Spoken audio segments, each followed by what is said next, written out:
कल हमने male reproductive system पढ़ लिया था। मैंने टेस्टिस के बारे में बताया था।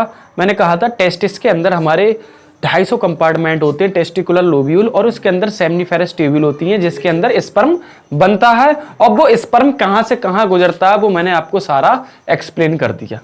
आज हमें देखना है मेल रिप्रोडक्टिव सिस्टम में जैसे हमारा प्राइमरी सेक्स ऑर्गन कौन से होते हैं, सेकेंडरी सेक्स ऑर्गन क्या होता है, एसेसरी डक्ट क्या होती हैं और एसेसरी ग्लैंड क्या होती है, उनके बारे में मैं एक बार एक्सप्लेन करता हूं, उसे समझिए। देखो, मेल रिप्रोडक्टिव सिस्टम क्या चीज है? Male reproductive system. Male reproductive system में हम पढ़ते हैं प्राइमरी सेक्स ऑर्गन के बारे में। किसके बारे में पढ़ते हैं? Primary sex organ. Primary sex organ क्या होता है? मेल के अंदर प्राइमरी सेक्स ऑर्गन टेस्टिस होती है। क्या होती है? टेस्टिस क्या करते हैं? फॉर्मेशन ऑफ स्पर्म बनाते हैं। क्या बनाते हैं? Formation of sperm. टेस्टिस का क्या काम होता है? स्पर्म बनाना। और स्पर्म क्या होता है? गैमीट होता है। जो भी गैमीट बनाते हैं उन्हें प्राइमरी सेक्स ऑर्गन कहा जाता है। समझ में आ रहा है? और होती है हमारे अंदर एसेसरी डक्ट। क्या होती हैं? एसेसरी का मतलब होता है सहायक। क्या होती हैं? सहायक। इनका काम क्या होता है? जो स्पर्म है उसको रास्ता प्रोवाइड कराना। क्या कराना? रास्ता प्रोवाइड कराना। मतलब कि इसमें ट्रांसपोर्टेशन होगा। क्या होगा? Transportation and storage of sperm. क्या चीज होगा? अब यार स्पर्म तो लगातार बनने हैं, तो वो कहीं तो स्पर्म स्टोर होंगे नहीं होंगे, तो स्पर्म का स्टोरेज भी एसेसरी डक्ट में होता है। कौन सी मेनली डक्ट में होता है वो मैं आपको बताऊंगा। ट्रांसपोर्टेशन होता है। मैंने आपको बताया कि हमारी एनसीईआरटी में ट्यूबुलाई रेक्टाई का जिक्र नहीं दिया है, तो रेटे टेस्टिस से शुरू करते हैं। एक कौन सी होती है? एसेसरी डक्ट, रेटे टेस्टिस। दूसरी कौन सी होती है? वास इफ्रेंसिया। कौन सी होती है? वास इफ्रेंसिया। फिर इसके बाद कौन सी होती है? एपिडिडाइमिस। और एपिडिडाइमिस होती है। इसी के अंदर क्या होता है? स्पर्म का स्टोरेज होता है। क्या होता है? Storage of sperm. अरे स्पर्म तो लगातार बन रहे हैं। और एक और होती है जिसे हम क्या बोलते हैं? Vas deferens. ये आपकी एनसीईआरटी में दी हुई। हमारी तीसरा मेल रिप्रोडक्टिव सिस्टम में आती है हमारी ग्लैंड। क्या आती हैं? सहायक ग्लैंडें आती हैं जिसे हम बोलते हैं एसेसरी ग्लैंड। क्या बोलते हैं? Accessory gland. ये क्या करती हैं? जो स्पर्म होता है, स्पर्म टेस्टिस से निकलता है, मतलब कि टेस्टिकुलर लोब्यूल से निकलता है, तो वो जब स्पर्म निकलता है तो सिर्फ 10% स्पर्म होता है जो हमारी सुनो गलत हो गया, सीमेन निकलता। Accessory gland. एसेसरी ग्लैंड कहां पे थे हमारे? तीसरा हम देख रहे हैं मेल रिप्रोडक्टिव सिस्टम में एसेसरी ग्लैंड। आपने स्पर्म के बारे में सुना होगा। मैंने आपको बताया जो स्पर्म होता है वो टेस्टिस के अंदर बनता है। जो हम पेनिस के थ्रू निकालते हैं वो स्पर्म नहीं होता है, उसके अंदर स्पर्म भी होता है, सीमेन होता है मेनली। वो क्या होता है? सीमेन। उस सीमेन में 10% स्पर्म होता है। क्या होता है? फिर से एक बार आ जाते हैं। मेल रिप्रोडक्टिव सिस्टम में हम एसेसरी ग्लैंड पढ़ेंगे। तीसरा क्या है? सहायक ग्लैंड। इसमें क्या होता है? जो आपका स्पर्म होता है वो टेस्टिस में बन रहा है, सेमनीफेरस ट्यूब्यूल में बन रहा है।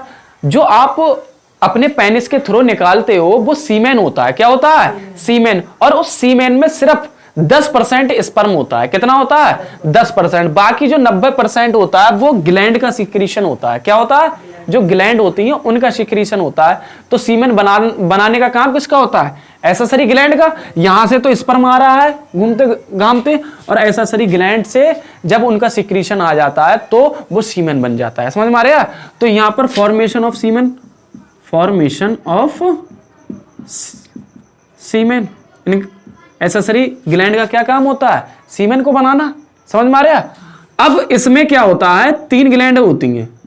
पहली होती है हमारी ग्लैंड सेमिनल वेसिकल। कौन होती है? वेसिकल्स। ये 2 होती हैं। कितनी होती हैं? दूसरी कौन सी होती है? Prostate gland. कौन सी होती है? प्रोस्टेट ग्लैंड, ये कितनी होती हैं, ये एक होती है। और तीसरी लास्ट होती है हमारी बल्बो यूरेथ्रल ग्लैंड, ये कितनी होती हैं, ये भी दो होती हैं। समझ में आ रहा है? सेमिनल वेसिकल्स पेयर में होती हैं, बल्बो यूरेथ्रल ग्लैंड पेयर में होती हैं, मगर प्रोस्टेट ग्लैंड सिर्फ सिंगल होती है। समझ में आ रहा है? आपके नीट में क्वेश्चन आ हुआ है इस पर। ये हो गया मेल रिप्रोडक्टिव सिस्टम का पूरा एक्सप्लेनेशन।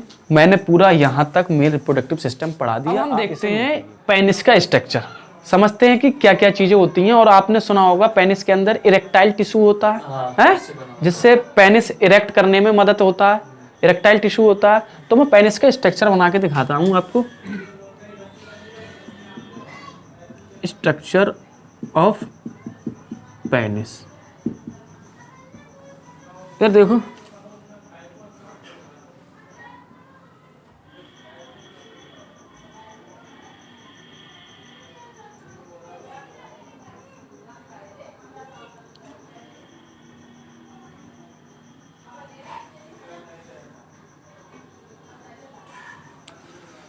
इधर देखो, ये जो आपको नजर आ रहा है इसे बोलते हैं सॉफ्ट। क्या बोलते हैं?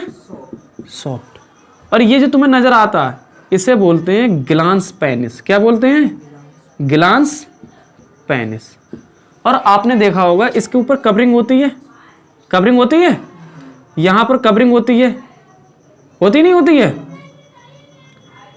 इस्लाम धर्म में ये कवरिंग क्या हो जाती है, रिमूव हो जाती है, आधी अधूरी होती है। इसके पे ये जो ग्लांस पेनिस के ऊपर जो कवरिंग होती है आधी अधूरी होती है, पूरी नहीं होती है, जिसे हम ऊपर नीचे भी करते हैं, कर सकते हैं इसे।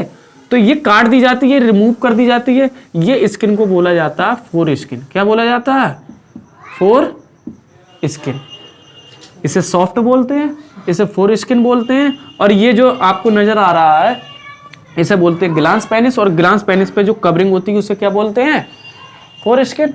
और ये यूरेथ्रा आ रहा है, यूरेथ्रा, यहीं से तो स्पर्म आएगा। और ये जो छेद नजर आ रहा है जहां से आप स्पर्म या स्पर्म मतलब कि आप अपना स्पर्म या फिर यूरिन बाहर निकालते हो, इसे बोलते हैं यूरेथ्रल मीटस। क्या बोलते हैं? Urethral meatus. अंडरस्टैंड? स्ट्रक्चर को बनाइएगा।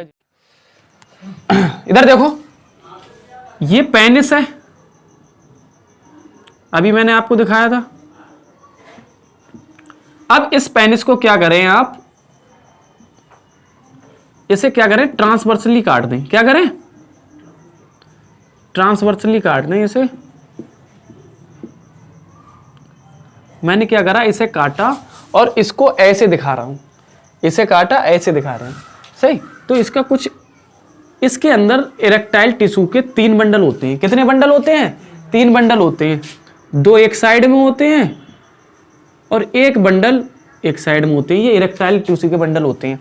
ये जो 2 बंडल होते हैं, ये जो 2 बंडल होते हैं, इन बंडलों को कहा जाता है कॉर्पोरा कोवर्नोसा। क्या कहा जाता है? कॉर्पोरा कोवर्नोसा। और जो लास्ट वाला बंडल है, तीसरा बंडल, इसे बोला जाता है कॉर्पोरा स्पॉन्जियोसम। ये जो बंडल हैं, ये जो तीनों बंडल हैं, ये इरेक्टाइल टिश्यू से बने हुए होते हैं। किससे बने हुए होते हैं? इरेक्टाइल टिश्यू से, जिसकी वजह से हमारा जो पेनिस है सीधा इरेक्ट हो जाता है, खड़ा हो जाता है। वो इन्हीं टिश्यू की वजह से हमारा पेनिस क्या होता है, इरेक्ट हो जाता है। 2 बंडल होते हैं ऊपर साइड में, जिसे बोलते हैं कॉर्पोरा कोवर्नोसा, और 1 बंडल होता है कॉर्पोरा स्पॉन्जियोसम। यहीं से इसकी जो आप सोचोगे यूरेथ्रा कहां से आएगा, ये यूरेथ्रा होगा। क्या होगा? यूरेथ्रा। क्या होगा? ये यूरेथ्रा। ये स्ट्रक्चर हो गया ट्रांसवर्स सेक्शन ऑफ